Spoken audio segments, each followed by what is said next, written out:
রান্না হচ্ছে বিড়ালের খাবার। মিষ্টি কুমার, মুরগির কলিজা, পা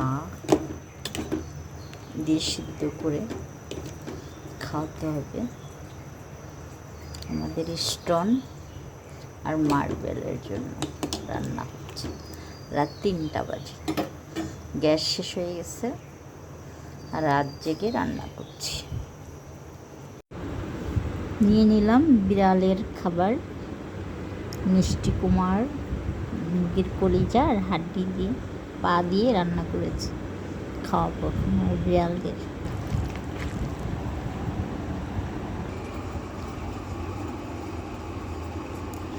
আমার বিড়াল অনেক সুন্দর,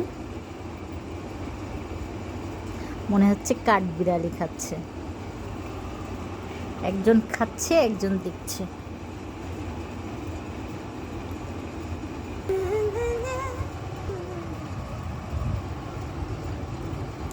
কিনা খাবারের চেয়ে হাতে রান্না করে খাবারটা দিলে সুস্থ শরীর সুস্থ থাকে বিড়ালের।